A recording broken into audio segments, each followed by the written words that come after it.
자, 우리가 지금까지 종말론에 대해서 살펴보면서 일반적인 내용들을 살펴보고 지난주에 이제 대환란에 대해서 살펴보았습니다. 우리가 흔히 예수님이 오시기 전에 대환란이 있을 것이다. 예수님의 재림 전에 대환란이 있을 것이라는 생각들을 가지고 있죠. 그리고 예수님께서 분명히 예수님이 다시 오시기 전에 대환란이 있을 거라고 말씀을 하셨습니다. 그리고 그 다음에 주님이 오신다고 말씀을 하셨죠.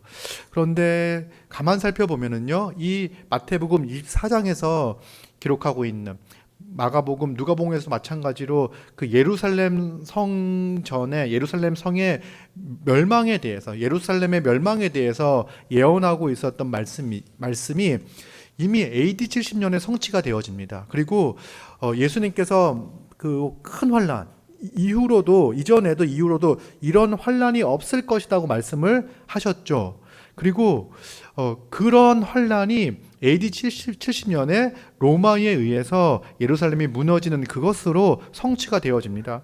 그럼 이스라엘 백성들은, 또 특별히 신자들은, 예수님을 믿는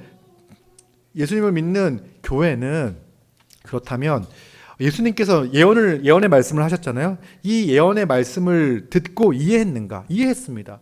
그 교회는요, 그 말씀을 듣고 이해해서 이제 예수님이 말씀하신 대환란이 바로 목전에 있구나라는 것을 알고 어떻게 합니까? 도망가요. 예수님께서 대환란을 말씀하신 이유는 우리에게 겁주고 두려움에 떨게 하기 위해서가 아니라 대환란이 있을 때 우리에게 피할 길을 열어주시기 위해서 말씀해 주신 거고, 그때 크리스찬들은, 기독교인들은 한 명도 죽지 않고 다 거기서 구원을 받습니다. 다 빠져나오죠. 예루살렘 성에서 다 빠져나와서 구원을 얻게 되었습니다. 이게 이제 대환란의 모습이죠. 그래서 그 이후로 주님이 오신다고 했으니까 대환란은 이미 지나갔고 주님이 오시면 되는 거예요. 이미 그 마태복음 24장에서 1절부터 13절까지가 마지막 세대의 마지막 때의 징조에 대해서 말씀을 하고 있죠. 그 마지막 때의 징조들이 있잖아요. 마지막 때의 징조들을 보면서 우리는 지금이 마지막 때구나라는 것을 알 수 있어요. 그래서 우리는 항상 깨어서 주님이 오시는 것을 기다리며 살아야 합니다. 오늘 데살로니가 후서 2장의 말씀도 마찬가지로 이 마지막 때에 어떤 일이 벌어지는가에 대한 예언의 말씀이에요. 그래서 우리가 그 마태복음 24장에 나와 있는 대환란과 또 데살로니가 후서 2장에 나와 있는 불법의 사람이 나타나야 된다는 이 말씀을 통해서 예수님이 오시기 전에 대환란도 있어야 되고 불법의 사람, 적그리스도, 대적그리스도도 나타나야 되구나. 그러니까 환란과 적그리스도는 항상 있는 거예요. 마지막 때. 근데 대환란과 적그리스도 중에서도 엄청 큰 대적그리스도가 나타나야 예수님이 오시겠구나라는 기대와 생각들을 요 본문으로 하는 거예요. 근데 지난주에 대환란을 통해서 그런 거 아니다. 예수님이 오시기 직전에 대환란이 있는 것이 아니다라고 말씀을 드렸습니다. 만약에 예수님이 오시기 직전에 대환란이 있고 그 다음에 그 대적그리스도가 출현한다면은요, 이거는 예수님이 도적같이 오신다고 하셨는데 도둑같이 오시는 방식이 아니라 누구나 아는 방식인 거죠. 그래서 그 이후에 주님이 아무도 모르게 오는 게 아니라 그날은 아무도 모르죠. 그렇게 오신다고 말씀을 하셨습니다.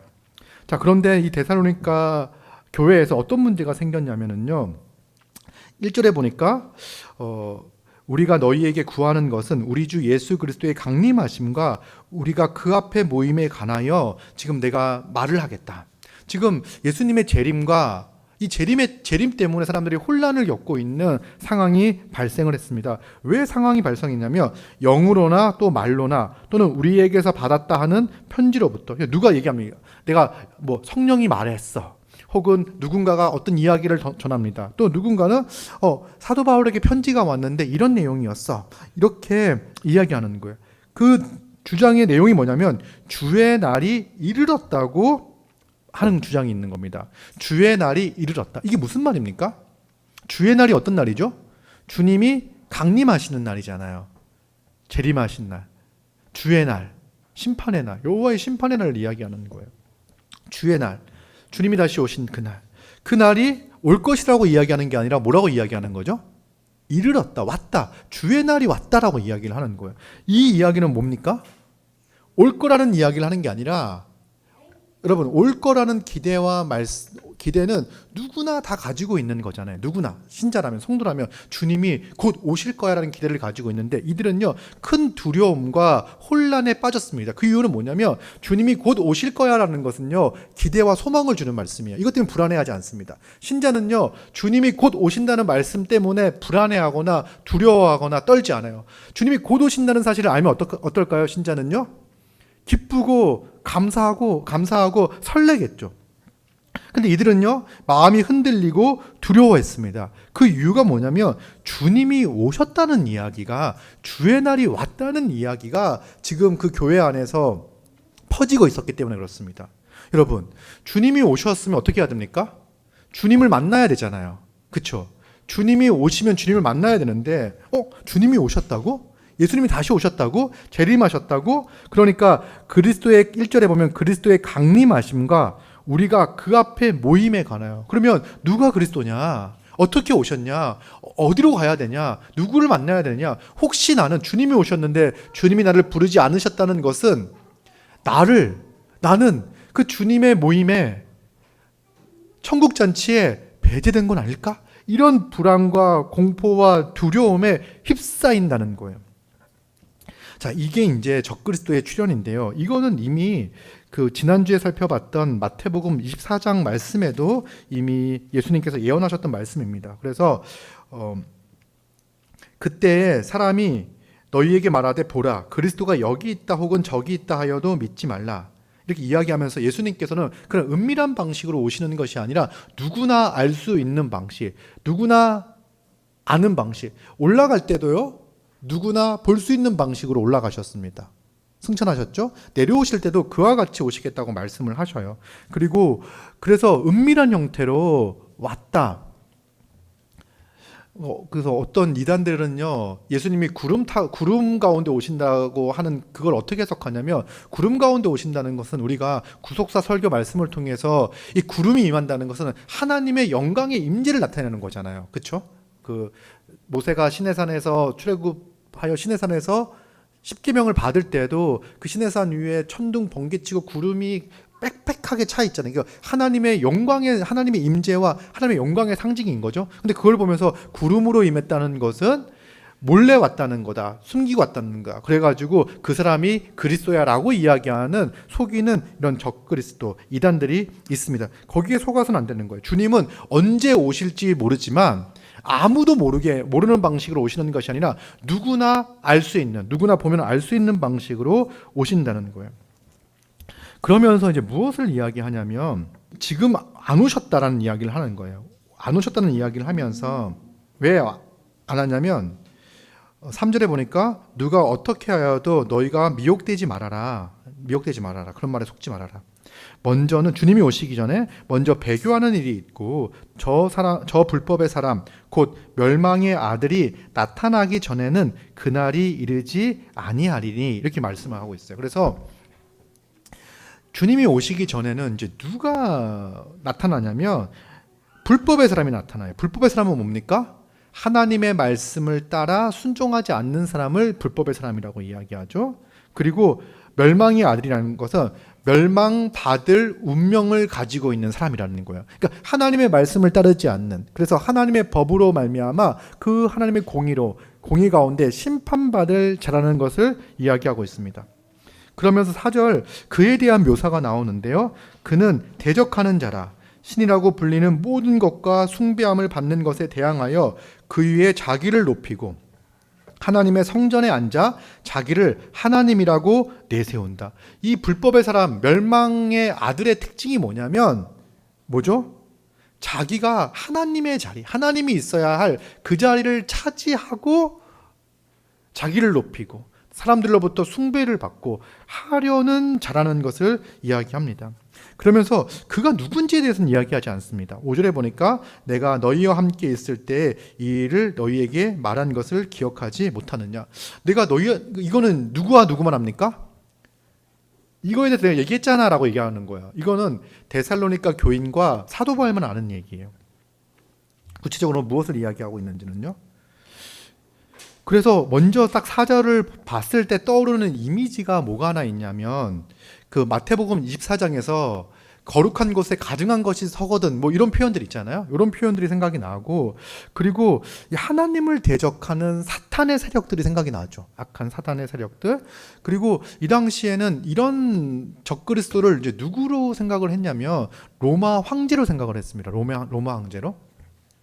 로마 황제가 교회를 핍박하고, 그리고 스스로 이제 황제 숭배 사상을 퍼뜨리면서 숭배를 받았잖아요. 신으로서 숭배를 받았잖아요. 그래서 이 당시에 초기에 그렇게 기독교를 심각하게 박해했던 네로를 잘 알죠, 우리 네로. 그 네로 황제를 이 적그리스도라고 생각을 했었습니다.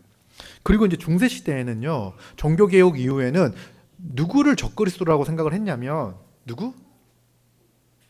교황을 적그리스도라고 생각을 했어요. 왜냐하면 성전에 앉아서 자기를 사람들로부터 숭배를 받고 자기를 하나님이라고 내세운다. 왜 그러냐면 성경의 말씀과 교황의 말이 같은 레벨로서 다루어지는 거죠. 같은 효력을 갖는 걸로 생각을 합니다. 그래서 그 종교개혁자들은요, 이 구절을 가지고선 교황을 엄청 비판을 하고 했었습니다. 어쨌든 그래서 이게 누구냐라고 이야기했을 때 이렇게 이제 해석이 되어지는 거죠. 그러면 이 사람들이 나타나면 주님이 오시는가 뭐 이런 생각들을 가질 수가 있어요. 그런데 이제 뭐라고 이야기하냐면 6절 7절에는 너희는 지금 그로 하여금 그의 때에 나타나게 하려 하여 막는 것이 있는 것을 아나니, 지금은 나타나지 못하도록 막고 있다라고 이야기하는 거예요. 지금은 나타나지 못하도록 막고 있다. 그러니까 데살로니가 성도들이 편지를 받아 읽는 그 시점에는 지금은 막고 있다. 나타나지 못하도록 막고 있다. 이렇게 얘기를 하죠. 그러나 7절에 보니까요, 불법의 비밀이 일단 이미 활동하였으나 지금은 그것을 막는 자가 있어 그 중에서 옮겨질 때까지 하리라. 그러니까 지금은 그 비밀이 활동하고 있지만 그 불법한 자가 나타나지 않는 이유는 막고 있기 때문에라는 거예요. 그럼 이제 나타날 거 아니에요. 언젠가 나타날 거 아니에요. 그거 나타나면 이제 예수님이 오시는 거잖아요. 그죠? 그러면 누군가가 와가지고 이미 주님이 오셨어라고 이야기를 할 때 우리는 아니야라고 이야기할 수 있는 이유가 뭐냐면 불법한 자가 아직 나타나지 않았어라고 이야기를 할 수 있습니다. 그러면 사람들이 막 이렇게 이야기하면서 누가 불법한 자고 누가 불법한 자라는 이야기를 할 거 아니에요. 그러면서 주님이 나타났다라고 이야기할 텐데 8절에 보면 이렇게 나와 있어요. 그때 불법한 자가 나타나리니 주 예수께서 그 입의 기운으로 그를 죽이시고 강림하여 나타나심으로 패하시리라. 자, 그때가 언제입니까? 악한 자가 나타날 때예요. 불법한 자가 나타날 때가 그때입니다. 근데 그때는 언제입니까? 예수님께서 강림하실 때예요. 예수님께서 강림하여 나타나시는 거예요. 그러니까 그가 나타나면 어떻게 됩니까? 불법한 자가 나타나면 예수님이 강림하셔서 어떻게 하죠? 그 입의 기운으로 주님께서 그를 심판하신다는 거예요. 여러분, 우리가 이제 종말을 기다릴 때 오는 두 가지 두려움이 있습니다. 한 가지는 뭐죠? 대환란에 대한 두려움이 있어요. 또 하나는 뭡니까? 그 대적그리스도에 의한 어마어마한 핍박이 있을 것이다. 지금까지 교회가 당하지 못했던, 여러분, 지금까지 이 마지막 시대에 분명히 주님께서 마지막 시대의 징조로서 환란이 있다고 이야기했잖아요. 핍박이 있다고 이야기했잖아요. 교회는요, 2000년의 역사 가운데 수많은 핍박을 받으며 지금까지 왔습니다. 근데 마지막 때는 그 핍박보다 더 큰 핍박이 있다고 생각을 할 때 우리는 공포와 두려움에 빠질 수밖에 없겠죠. 그런데 뭘 얘기하는 거냐면 대적그리스도가 불법의 사람이 나타나. 근데 왜 나타나는 이유가 뭡니까? 심판하기 위해 나타나는 거예요. 심판받기 위해 나타나는 겁니다. 그때 지금 막 막고 있는데 그때에 놓아주면 그가 딱 나타나죠? 그럼 어떻게 합니까? 주님이 임하셔서 후하고 부르셔서 사탄을, 악한 세력을 멸망시킨다는 거예요. 불법한 자가 나타나면, 여러분들, 불법한 자가 나타나는 것 때문에 우리가 공포에 떨거나 두려워하거나 할 필요가 있습니까? 없습니까? 없는 거예요. 왜? 그가 나타나면 주님께서 임하셔서 그의 입의 기운으로 그를 패하실 것이기 때문에 그렇습니다. 이게 이제 8절이요. 마지막 때의 심판을 이야기하는 거예요. 무슨 말이냐면 여러분, 누군가가 와가지고 지금 내가 그리스도야, 내가 재림 예수야 라고 주장하는 사람들이 한국에만 48명이 있습니다. 48. 그럼 우리가 이제 어떻게 해야 되냐면, 이게 진짜 그 중에 한 명이 진짜일 수도 있잖아요. 거짓 교사 47명, 한 명이 진짜일 수도 있어요. 그럼 우리는 어떻게 해야 됩니까? 매번 이제 면접을 해야 되는 거예요. 당신이 그리스도입니까? 물어보고 이제 해야 되는 거죠. 근데 아니라는 거예요. 왜? 주님이 오실 때, 강림하실 때 뭐가 있다고요? 악한 자, 불법한 자의 심판이 있는 거예요. 이 심판은요, 최종적 심판을 이야기하는 겁니다. 최종적인 심판을. 자, 보면은요, 또 이제 이 심판은 최종적 심판이기 때문에 누구에게도 임하냐면 악한 자의 나타남. 자, 악한 자가 나타난 거죠. 마지막 종말의 그 순간에 악한 자가 나타났습니다. 그리고 주님께서 그를 멸하실 겁니다. 근데 이 악한 자의 나타남은 누구에게도 임하냐면 사탄의 활동을 따라 모든 능력과 표적과 거짓 기적과 불의의 모든 속임으로 멸망하는 자들에게 있으리라. 자, 이 악한 자의 나타남으로 말미암아 주님께서 악한 자를 심판하실 때, 이때 사탄을 따라 행했던 모든 자들도 함께 멸망을 받을 것이다, 심판하실 것이라고 말씀하셔요. 그래서 이는 그들이 진리의 사랑을 받지 아니하여 구원함을 받지 못함이라. 그들은 진리의 사랑을 거절하고 거부했던 자들입니다. 그들은 구원함을 받지 못하죠. 이러므로 하나님이 미혹의 역사를 그들에게 보내사 거짓 것을 믿게 하심은 진리를 믿지 않고 불의를 좋아하게 하는 모든 자들로 하여금 심판을 받게 하려 하심이다. 이렇게 말씀을 하고 있습니다. 여러분, 이 데살로니가 후서를 보면요, 어떤 배경에 있냐면 이 환난 가운데 있습니다. 어려움을 겪고 있습니다. 그러니까 1장 5절에 보니까 이는 하나님의 공의로우신 심판의 표요 너희로 하여금 하나님의 나라에 합당한 자로 여김을 받게 하려 함이니 그 나라를 위하여 너희가 또한 고난을 받느니라. 그러니까 지금 이들이 하나님 나라 백성으로서 합당하게 살아가고 있기 때문에 무엇을 받고 있죠? 고난을 받고 있었습니다. 데살로니가 교인들은요. 그런데 이 환난에 대해서 말씀하시는 거예요. 너희로 환난을 받게 하는 자들에게 환난으로 갚을 것이다. 그러면서 환난 가운데 있으니까 어떤 생각을 하냐면 주님이 오셔서 그들을 갚으실 텐데, 그러면 오셔서 은밀한 형태로 오셔서 그 다음에 환난을 행하는 자들에게 갚는 것이 아니라 오실 때 어떻게 한다고요? 그 모든 악한 자들, 그러니까 악한 사단, 그 우두머리인 사단, 불법을 행하는 자, 사탄, 그리고 사탄을 쫓아 행하던 모든, 사단을 쫓아서 하나님을 대적하고 예수 그리스도를 대적하는 모든 악한 자들을 심판하시고 임하신다라고 말씀을 하십니다. 그래서 예수님의 재림과 심판은, 이 최종적 심판은 거의 동시적이다라고 보셔야 합니다. 그래서 주님이 오셨는데 아직 심판을 하지 않고 연기하신다라고 한다면 그는 적그리스도입니다. 주님을 대적하는 자들입니다. 그러면 이제 이걸 이야기할 때 성도들은요, 공포와 불안을 느끼는 게 아니라, 이들은 두려움은 왜 가졌습니까? 주님이 이미 오셨다는 얘기 때문에 두려움을 가졌어요. 그런데 어떤 생각을 갖냐면 이제 두려움을 갖지 않습니다. 아직 주님이 오시지 않았어요. 아직 오지 않으셨어요. 근데 이들은 또 어떤 기대를 갖게 되냐면, 지금 환난 가운데 있잖아요. 이 당시에 로마가 교회에 했던 핍박은요, 정말 정도, 시기에 따라서 정도의 차이는 있지만 심각할 때는 정말 극심한 박해가 교회 가운데 있었습니다. 그때 주님의 오심이 희망이었어요. 소망이었어요. 희망과 소망이. 왜냐하면 주님이 다시 오시면 어떻게 한다고요?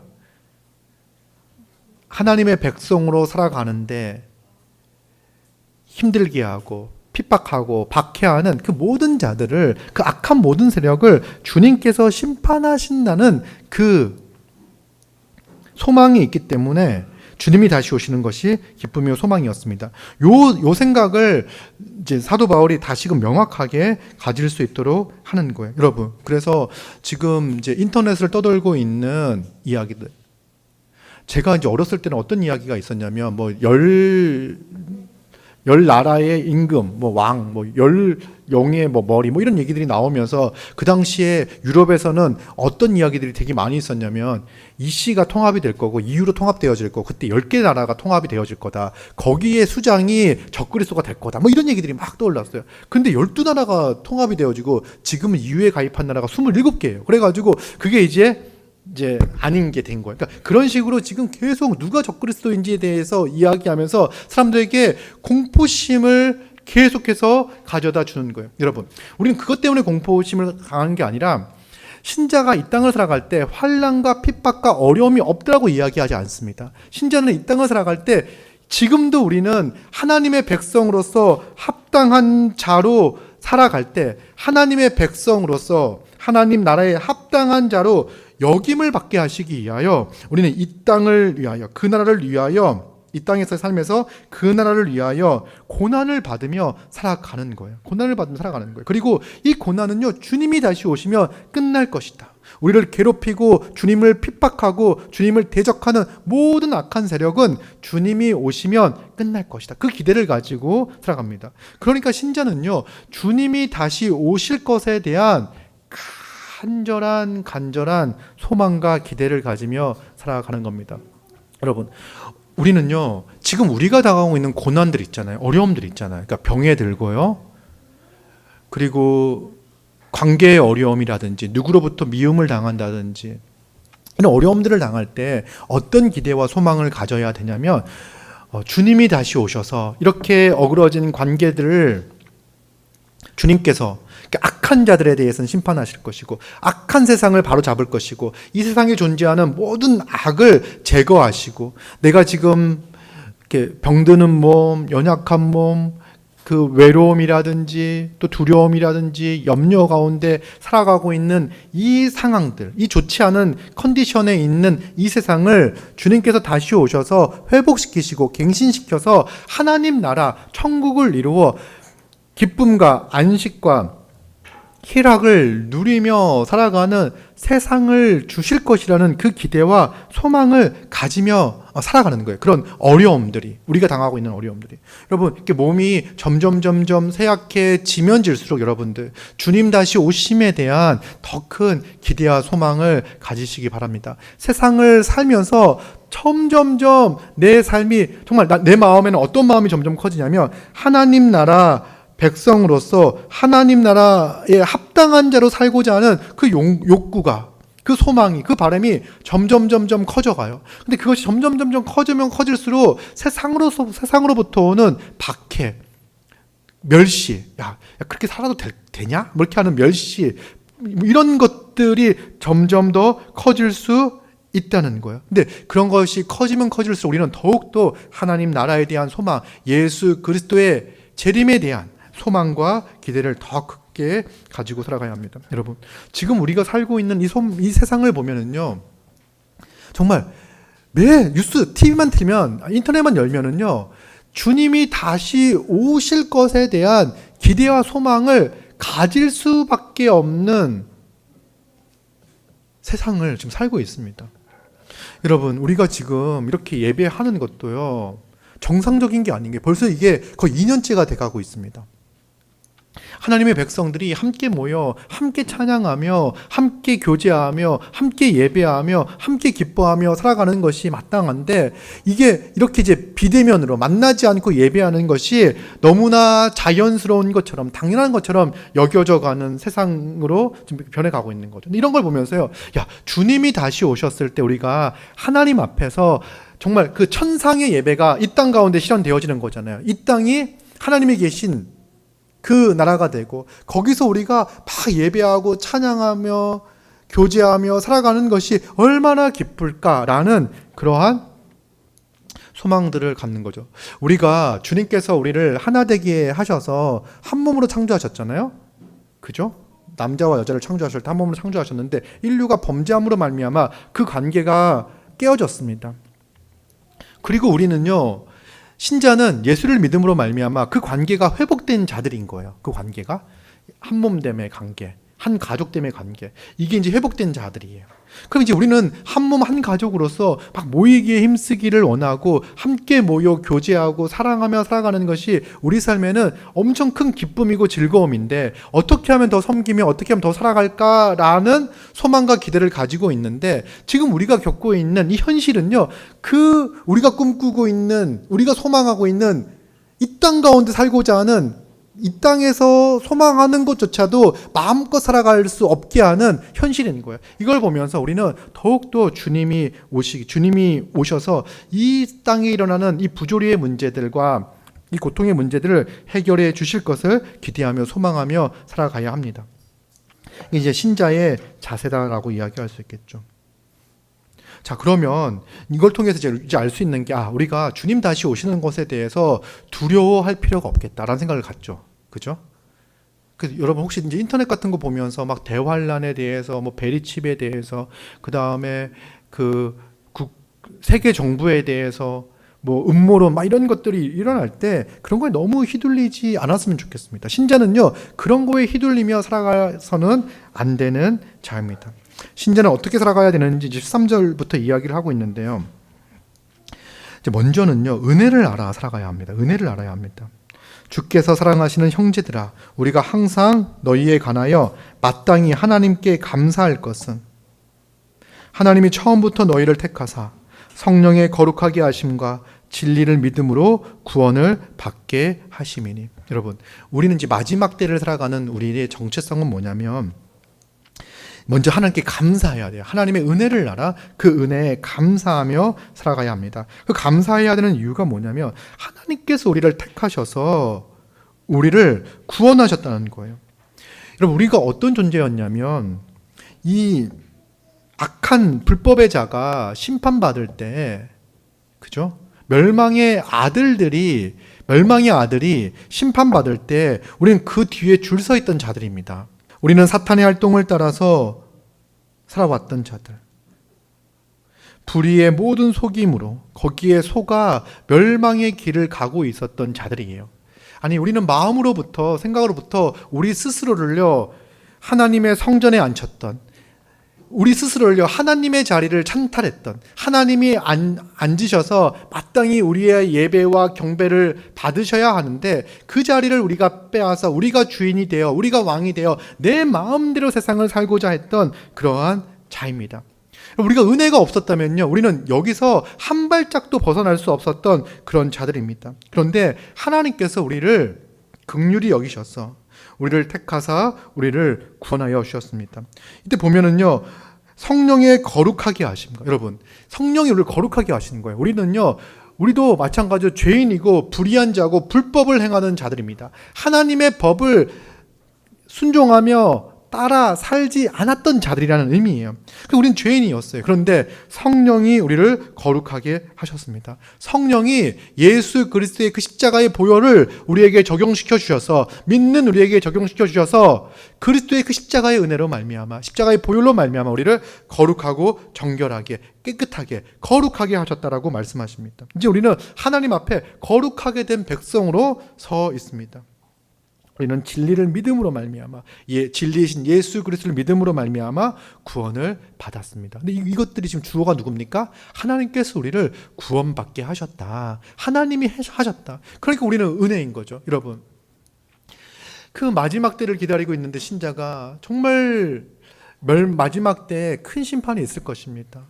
근데 우리는 그 심판을 피한 자예요. 왜? 그 은혜가, 하나님의 은혜가 우리 가운데 있기 때문에 그렇습니다.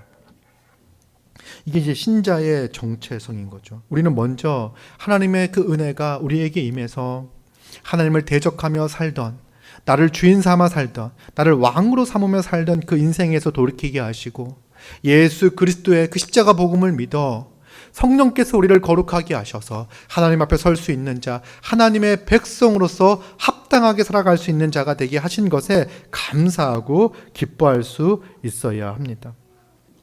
그 14절 보니까 이를 위하여 우리의 복음으로 너희를 부르사, 그러니까 그들이 전한 복음, 사도 바울과 사도들이 전한 그 복음으로 그들을 부르사 우리 주 예수 그리스도의 영광을 얻게 하려 하십니다. 그래서 신자는요, 그렇게 구원받아서 끝, 이게 아니라 구원받아서 어떤 영광을 받습니까? 예수 그리스도의 영광을 얻는 거예요. 여러분, 우리가 어떻게 그리스도의 영광을 얻습니까? 그리스도와 합한 자로서, 그리스도와 연합한 자로서 그리스도의 그 모든 영광 가운데 참여하는 자가 되는 거예요. 우리가 그리스도가 누리는 그 모든 영광을 그리스도와 합하여 그리스도 안에서 누리는 자가 되게 하셨습니다. 이것이 주님께서 우리에게 주신 은혜입니다. 여러분, 환난을 겪고 있는, 고난을 겪고 있는, 어려움 가운데 있는 성도들에게 사도 바울은 이렇게 이야기하는 거예요. 그 너희들을 핍박하고 너희를 괴롭히고 있는 이것들, 이 약한 것들, 지금은 주님이 맡고 계셔서 지금 심판하지 않지만 주님이 다시 오셨을 때 반드시 그 공의로 심판하실 거야. 그리고 너희들이 그 심판을 피한 것은 너희가 잘나서가 아니야. 니들이 잘나서가 아니야. 하나님의 그 은혜로 말미암아 너희는 성령의 그 거룩하게 하심과 진리를 믿음으로 구원을 얻게 하신 거야 라고 말씀을 하시는 거죠. 이것이 데살로니가 교회 성도들의 정체성일 뿐만 아니라 우리의 정체성입니다. 여러분, 우리는 이 고난과 환난과 역경과 어려움 속에서도요, 하나님 앞에 거룩한 존재로, 하나님 앞에 구원받은 존재로, 그리스도의 영광을 얻은 존재로, 그리스도의 영광에 참여한 존재로 지금 서 있는 겁니다. 여러분, 지금 우리가 예배하고 있잖아요. 지금 여러분 어디에서 예배를 하고 있습니까? 그냥 어디서 예배하고 있습니까? 이렇게 이제 예배당에 모여 예배하는 분들도 있고요. 각자 집에서 예배하는 분들도 있습니다. 그런데 내가 어디에 있든지, 어디에 앉아 있든지 간에, 여러분, 어디서 예배하든지 간에 우리가 그리스도의 영광을 얻은 자로서 하나님을 예배하는 거예요. 그리스도의 영광을 얻은 자로서. 다르게 이야기하면 여러분 한 주간 동안 열심히 살아낸, 여러분들이 만들어낸 영광을 가지고 하나님 앞에 서는 것이 아니라 은혜로 말미암아, 믿음으로 말미암아 주어진 그 그리스도의 영광에 참여하여 그 영광을 얻은 자로서 서 있는 거예요. 여러분, 지금 우리가 어디에 앉아 있든지 간에 하나님은 우리를 어떻게 보시냐면 그리스도의 영광을 얻은 자로서 보시는 거예요. 그리스도처럼 보시는 거예요. 그리스도 안에 있는 자기 때문에 아주 영광스러운 존재로 이곳에 앉아 예배하고 있습니다. 그것이 신자가 누리는 은혜입니다. 그럼 신자 어떻게 살아가야 하는가? 15절. 그러므로 형제들아, 굳건하게 서서 말로나 우리의 편지로 가르침을 받은 정통을 지키라. 그래서 여러분, 이제 미혹된 거에 속아서는 안 되는 거예요. 미혹해 하는 거에 속아서는 안 되고요. 말씀 위에 굳건하게 서 있어야 됩니다. 이제 먼저 생각할 거는요. 이제 우리가 이제 적그리스도를 이야기하면서 그들은 이제 심판받아 사라질 거야. 이제 이런 생각을 갖는 거예요. 그래서 우리가 두려움을 갖지 않는 것도 우리가 아주 미혹되지 않는 방식인 거예요. 누가 적그리스도야 막 이렇게 이야기하는 것 때문에 우리가 그 적그리스도를 찾는다고 유튜브를 막 뒤지고 책을 막 뒤지면 정말 수많은 시간을 거기에 이제 들이게 되고 생각이 거기에 이제 매이게 되잖아요. 거기에 이제 미혹되지 말라고 얘기하는 게 하나가 있고요. 또 하나는 뭐냐면 여러분, 지금 우리가 미혹되지 말아야 될 것은 뭐냐면 지금 세상의 가르침 가운데 또 여전히 우리를 하나님의 자리에 앉히게 하려는 수많은 거짓된 가르침들이 있습니다. 그러니까 하나님 없이 우리가 행복해질 수 있는, 하나님의 자리에 우리가 앉을 때 행복할 수 있다는 그 거짓된 가르침이 너무나 많이 있습니다. 세상에서 성공하는 거, 돈을 많이 걷는 거, 그래서 내가 원하는 것, 내가 하고 싶은 것들을 내 마음대로 하는 것이 행복이야, 인생의 성공이야 라고 이야기하는 것들. 그래서 우리는 겸손하게 하나님을 사랑하고 하나님을 의지하고 하나님을 신뢰하며 살아가야 하는 하나님의 백성인데 하나님의 그 자리를 찬탈하려는 시도를 하는 거예요. 또 하나는 뭐냐면 하나님이 있어야 될 자리에 다른 것을 세워놓고 그것을 의지하는 거예요. 이제 대부분 이제 돈? 또 뭐 있나요? 돈? 또 뭐 있나요? 돈? 뭐 이런 것들을 이제 세워놓고서 그걸 의지하며 살아가는 거예요. 그러니까 하나님은 내 인생에 큰 도움이 되지 않고, 하나님은 내가 죽었을 때, 주님 다시 오셨을 때 나를 구원해 주시는 그 정도 도움을 주시는 분이지, 내 일상 가운데, 내 일상의 삶 가운데 실제로 나를 행복하게 하고, 나를 풍요롭게 하고, 사람들에게 인정받게 하고, 사람들에게 존중받게 하는 거는 돈이야 라고 생각하는 거. 물질, 만능, 사상, 이런 것들, 우리를 이렇게 미혹해 하는 거 너무나 많습니다. 우리 스스로를 하나님의 위치에 앉게 하는 가르침이 무엇인지 생각을 해야 되고요. 또 하나는 뭐냐면 하나님 아닌 다른 것들을 믿고 신뢰하게 하는 것들이 뭐가 있는지를 생각해 봐야 합니다. 여러분, 한번 곰곰이 한번 생각해 봅시다. 내가 한 주간의 삶 동안 정말 하나님을 얼만큼 의지하고 신뢰하며 살아왔습니까? TV를 켜고 뭐 하면은요, 우리가 이제 바보가 된 것처럼 느껴지는 거예요. 뭐 누구는 뭘 해서 얼마를 벌었고 뭐 했고 막 이런 이야기들이 나오는데 우리의 관심은 거기에 있는 게 아니라, 그죠? 내가 뭐 해서 얼마를 벌고 뭐 하고 이렇게 하는 것이 우리의 인생의 가치야 있는 것이 아니라 어떻게 하면 하나님을 사랑하고 교회를 사랑하며 사람들을 돕고 섬기며 살 것인가에 대한 마음과 관심을 쏟고 살고 있는데, 어느 날 TV를 보고 뭘 하고 하다 보면요, 그런 이야기들에 마음이 흔들리는 거예요. 내 인생이 뒤처지고 있는 건 아닐까? 괜찮을까? 내 미래는 괜찮을까? 이런 생각들이 들 수 있죠. 그러다 보면은요, 너무나 많이 그런 세속적인 생각에 확 빠져드는 거예요. 그래서 일주일의 삶에는요, 주님은 없고 정말 하나님이 기뻐하시는 삶, 하나님이 원하시는 삶의 모습들은, 추구하는 모습들은 전혀 없고 그냥 그 세상에서 헉헉거리며 세상의 가치에 충족시키기 위하여, 그 가치를 충족시키기 위해서 살아갈 수 있다는 거예요. 여러분, 혹시 여러분들의 모습은 어떻습니까? 정말 여러분들의 모습은 어떻습니까? 이런 세상의 거짓된 가르침에 미혹되어 있습니까? 아니면 당당히 맞서 싸우고 있습니까? 근데 그 거짓된 가르침에 맞서 싸울 수 있는 방법은 뭐냐면 굳게 서는 거예요. 굳건하게 서는 거예요. 어디에 굳건하게 서야 되냐면 사도들이 전한 복음에, 사도들이 전한 말씀 위에 굳건하게 서야 되는 겁니다. 다른 말로 이 성경, 하나님의 말씀 위에 굳건하게 서야 됩니다. 우리는 가르침을 받은 대로 살아갑니다. 사도들의 가르침을 받은 그 가르침의 말씀을 붙잡고 살아가는 거예요.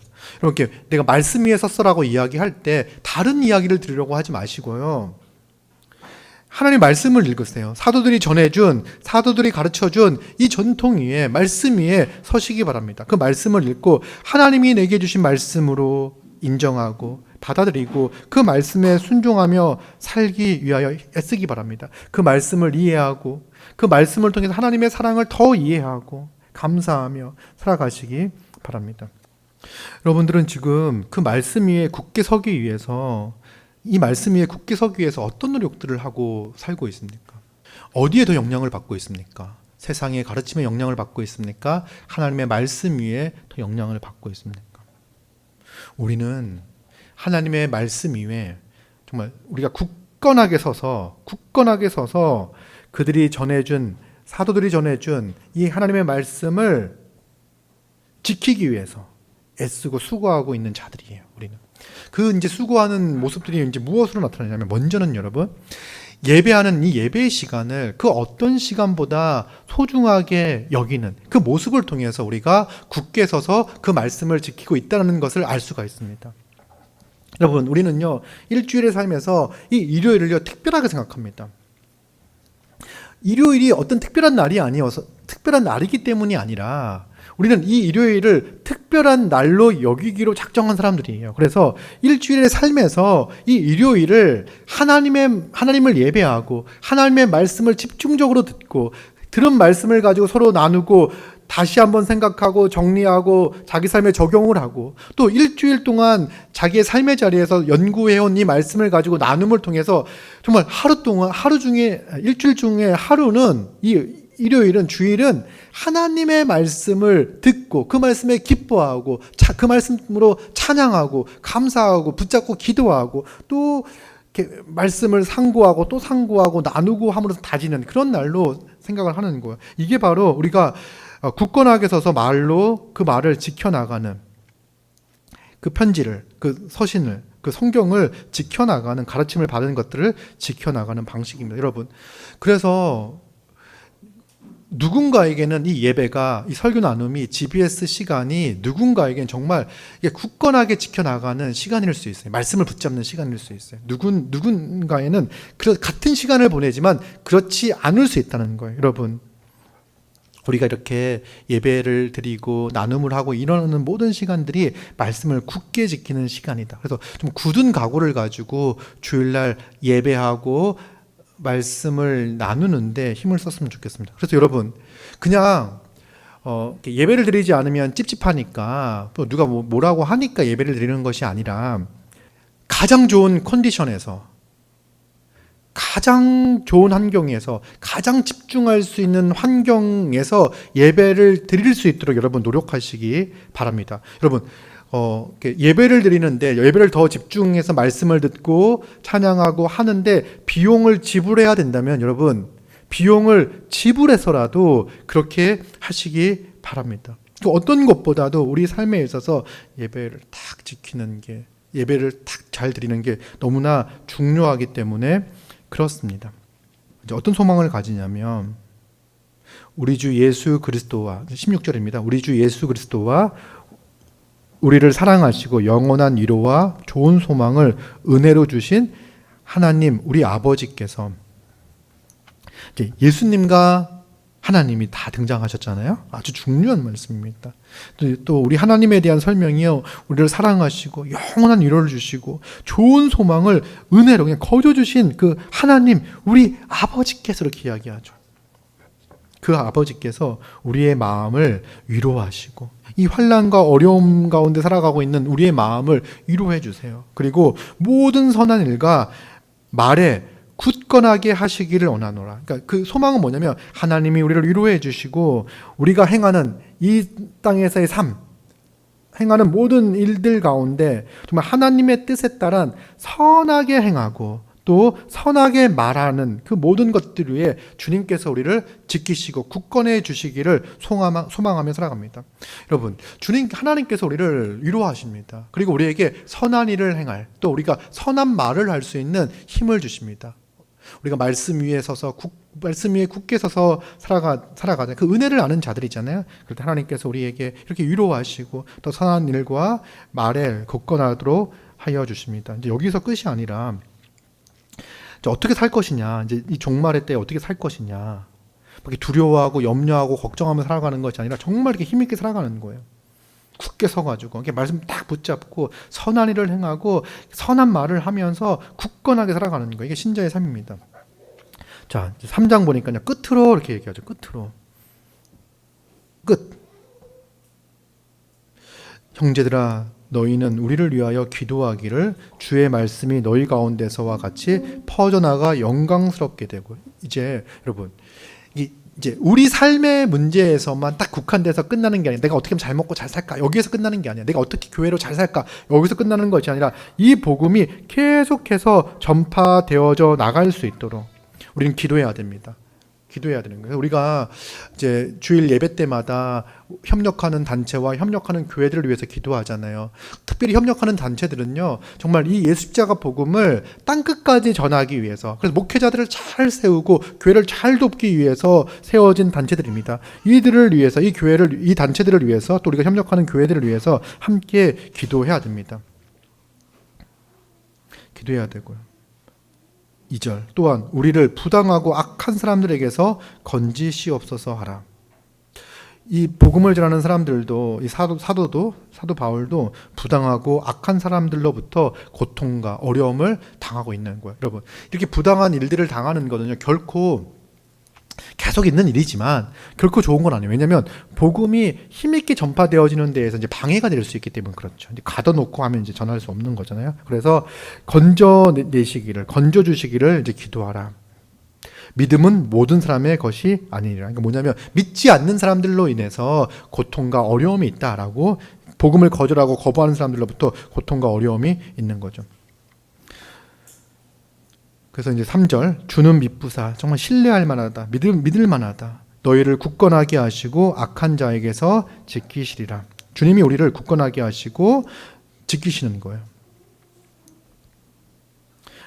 너희에 대하여 우리가 명한 것을 너희가 행하고 또 행할 줄을 우리가 주 안에서 확신하노니 주께서 너희 마음을 인도하여 하나님의 사랑과 그리스도의 인내에 들어가게 하시기를 원하노라. 그래서 사도들이 이렇게 명한 것들이 있잖아요. 그러니까 정말 이렇게 지금 이렇게 앞에 얘기했던 것들이 있죠. 흔들리지 않고 미혹되지 않고 말씀을 굳게 붙잡고 모든 선과 모든 말을 하나님이 주시는 그 은혜 가운데서 행하는 것, 사랑하는 삶, 이런 삶을 이야기하는 거예요. 너희가 행할 줄을 주 안에서 확신한다. 주님이 함께 하시니까. 5절 너희의 마음을 인도하여, 주께서 너희의 마음을 인도하여 어디로 인도합니까? 하나님의 사랑과 그리스도의 인내에 들어가게 하시기를 원한다라고 말씀을 합니다. 신자의 삶은요, 하나님의 인도를 받아서 하나님의 사랑 안에서 그리스도의 인내 안에서 살아가는 삶이에요. 이것이 이제 신자가 이 마지막 때 말씀을 굳게 붙잡고 하나님의 사랑 가운데 서로 교제하며 또 그리스도의 인내 가운데 오래 참으며 살아가는 것, 이것이 우리 성도들의 신자의 모습입니다. 여러분, 우리가 하나님의 사랑 가운데 들어간 자입니다. 그리스도의 인내 가운데 들어간 자입니다. 여러분, 우리는 하나님의 사랑 가운데 들어가 어떻게 사랑하고 있습니까? 어떻게 사랑하고 있습니까? 하나님의 사랑 가운데 들어가 어떻게 사랑하고 있습니까? 누구를? 하나님이 낳으신 자들을, 하나님의 백성들을, 하나님의 자녀들을 어떻게 사랑하고 있습니까? 여러분, 우리는 그리스도의 인내에 들어간 자들이에요. 여러분, 어떻게 참고 있습니까? 어떻게 참고 있습니까? 우리의 삶 가운데 그리스도의 인내의 모습이 어떻게 드러나고 있습니까? 여러분, 하나님께서 우리의 마음을 인도하셔서, 주님께서 우리의 마음을 인도하셔서 하나님의 사랑과 그리스도의 인내 가운데 들어가게 하셨습니다. 그리고 매일매일 매 순간순간 더 들어가기 위하여 그 하나님의 사랑과 그리스도의 인내 가운데 들어가기 위하여 간구하고 기도하고 애쓰는 삶의 모습이 바로 신자의 삶의 모습입니다. 그러면서 이제 사도 바울이 한 가지 더 이야기를 하는데, 게으름을 경계합니다. 이 마지막 때에 게으름을 경계합니다. 여기서 그 유명한 말이 나옵니다. 일하기 싫거든 먹지도 말게 하라. 일하기 싫으면 먹지도 말게 해라. 약간 이제 좀 이렇게 생뚱맞게 느껴져요. 지금 이렇게 막 이야기하다가 신자의 삶에서 이렇게 이제 하나님의 사랑과 그리스도의 인내 가운데 거해라. 그 말씀 위에 굳게 서라. 뭐 이렇게 말씀을 하다가 이제 뭐 게으름을 경계하라 이렇게 이야기하는 거죠. 이게 이제 신자가 마지막 때 이 땅을 살아가는 삶의 방식입니다. 이제 지금 이걸 보면은요, 그러니까 자기가 일해서 먹고 살아가는 이 생계의 문제와 먼저 관련되어져 있음을 알 수가 있습니다. 그래서 왜 이런 게 문제가 있었을까 생각을 했을 때, 이게 이제 마지막 때라고 생각을 해서 그런 건가라고 생각하시는 분들도 있어요. 어떤 견해들은 뭐냐면, 이제 주님이 오셨다라고 이야기를 하니까 더 이상 일할 필요가 있습니까? 없습니까? 없죠. 그러니까 하던 일을 그만두고 이제 있는 거예요. 일도 하지 않고 게으르게 사는 거죠. 그걸 경계하는 거다. 그걸 하지 말라고 얘기하는 거다는 견해가 하나 있고, 두 번째 견해, 그냥 게으른 사람을 얘기하는 거다. 그냥 교회 안에 일하기 싫어하고 이렇게 게으른 사람들, 그러면서 교회 안에 관대한 사람들의 도움을 얻으면서 살려고 하는 부류의 사람들이 있으면 그들을 어떻게 하죠? 모든 형제에게서 떠나라. 게으르게 행하고 우리에게서 받은 정통대로 행하지 아니하는 모든 형제에게서 떠나라, 이렇게 이야기를 하죠. 우리를 본받아야 할지를 너희가 스스로 아나니 우리가 너희 가운데서 무질서하게 행하지 아니하며 누구에게서든지 음식을 값없이 먹지 않고 오직 수고하고 애써 주야로 일함은 너희 아무에게도 폐를 끼치지 아니하려 함이니 우리에게 권리가 없는 것이 아니요 오직 스스로 너희에게 본을 보여 우리를 본받게 하려 함이라. 그러니까 사도들은요, 이렇게 복음을 전했고 그 복음을 전한 것을 가지고 복음을 전했기 때문에 그 먹고 살 수 있는, 생계를 꾸릴 수 있는 권리를 가지고 있었습니다. 근데 사도들이 그럼에도 불구하고 사도 바울은 이제 이게 믿음이 연약한 자들에게 복음을 전하며 살아왔기 때문에 힘써 일을 해가지고 자기가 먹을 것을 스스로 공급해가지고 했던 거예요. 근데 교회 안에서 사도도 아니면서 그럴 권리와 권한이 없음에도 불구하고 그렇게 일하기를 싫어하고 이제 먹기만을 좋아하는 이런 사람들이 있는 거예요. 그래서 그렇게 살아서는 안 된다라고 이야기를 하죠. 게으르게 행하여 도무지 일하지 아니하고 일을 만들기만 하는 자들이 있다. 그러니까 일하기는 좋아하지 않는데 일을 만든대요. 그러니까 이 사람이 가면 이제 일이 벌어지는 거죠. 그래서 이렇게 살지 말아라라고 이야기를 하죠. 12절 이런 자들에게는 우리가 명하고 주 예수 그리스도 안에서 권하기를 조용히 일하여 자기의 양식을 먹으라 하노라. 그래서 여러분 이제 일하는 것들에 대해서도 여러분 열심을 내서 일을 해야 되는 거고요. 뭐냐면 이제 마지막 때를 살아갈 때 우리가 일상을 포기하는 방식으로 살아서는 안 됩니다. 우리에게 주어져 있는 일상을 최선을 다해 살아가는 거예요. 근데 또 하나는 뭐냐면 일상을 최선을 다해 살아가면서 마치 주님이 오시지 않을 거라는 생각을 가지고 일상을 살아가서는 안 돼요. 주님은 곧 오신다. 오늘 오셔도 아무 문제가 없죠? 오늘 오실 수도 있다. 주님은. 주님의 재림은 임박해 있다. 정말 임박해 있다.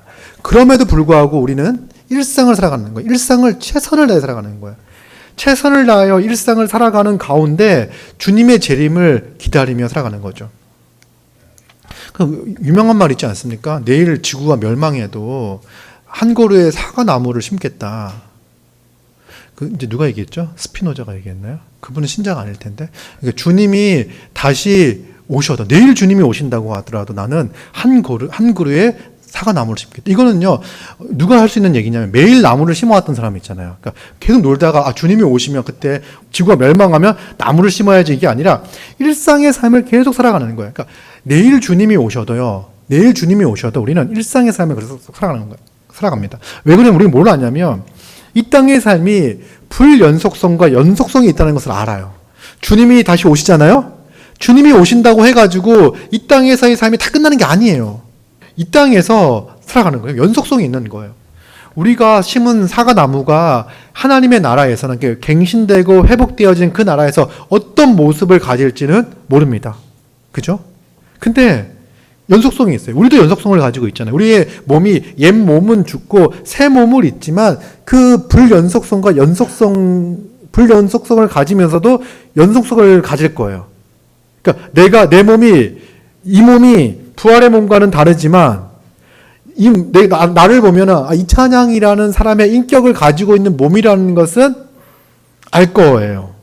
이 땅에서의 삶을 충실하게 살아가는 것들이 필요하고 여러분 그래서 이 땅에서 열심히 일하는 것들이 하나님 나라를 준비하는 삶의 방식이어야 되는 거예요. 그래서 이 땅에서 일할 때 막 불법적이고 악하고 이런 일들을 하면서 하나님 나라를 준비해 나갈 수 없어요. 그러니까 이 땅에서 하는 일들이 다음 세상을 주님이 오셔서 완성시킬 그 세상을 준비하는 삶의 방식으로서 살아가는 거죠. 근데 그 삶의 원리가 그 나라에서도 성령의 인도하심을 따라 서로 사랑하며 살 거잖아요. 그러니까 우리의 일하는 삶의 방식이 서로 사랑하며 섬기는 삶의 방식으로 살아가는 것들이 그 어떤 것보다도 필요합니다. 그리고 한 가지 더. 우리가 우리 삶의 문제에 있어서 자기의 삶의 문제를 자기가 딱 책임을 지고요. 그리고 이제 게으르지 않아야 됩니다. 그러니까 이 게으름의 일상의 방식은요, 여러분, 일하는데 게으르면 다른 부분에 있어서도 게으를 가능성이 되게 많습니다. 그래서 우리가 이 땅을 살아갈 때 게으른 삶의 방식을 취해서는 안 됩니다. 왜냐하면 지금 우리가 너무너무 중요한 시대를 살고 있기 때문에 그렇습니다. 너무너무 중요한 시대를 살고 있기 때문에 이미와 아직의 시대, 이 시대와 오는 세대의 공전, 지금 구원의 세대요, 복음이 전파되는 시대요. 그죠? 정말 구원의 때잖아요. 구원의 날이잖아요. 너무나 중요한 때를 살고 있어요. 이 중요한 시대를 우리가 어영부영 시간을 쓰면서 헛되고 허무한 것에 시간을 낭비하면서 살아가서는 안 돼요. 그래서 주님이 오실 그날을 기대하며 준비하며 이 땅에서 열심히 최선을 다해서 살아가야 합니다. 그래서 여러분 무조건 최선을 다한다고 해가지고 좋은 게 아니라 내가 최선을 다하는 삶에서 어떻게 하나님을 사랑하고 교회를 사랑하는 삶의 모습들이 나타나고 있는지, 어떻게 복음을 전하며 증거되어지는 삶이 내 삶 가운데 어떻게 나타나고 있는지를 점검하시면서 최선을 다하시기 바랍니다. 열심히 사시기 바랍니다. 게으르지 않기 바랍니다. 여러분 게으르지 말라고 해가지고 또 이제 휴식을 이렇게 너무 제약시하는 분들이 있는데 그것도 잘못된 거예요. 우리가 열심히 일을 하고 쉬는 것과 게을러서 쉬는 거랑 다른 거 아시죠? 똑같이 침대에 누워있는 행동이지만 누군가에게는 열심히 일하고 하나님께서 주신 선물이야, 복이야. 그 휴식의 시간이.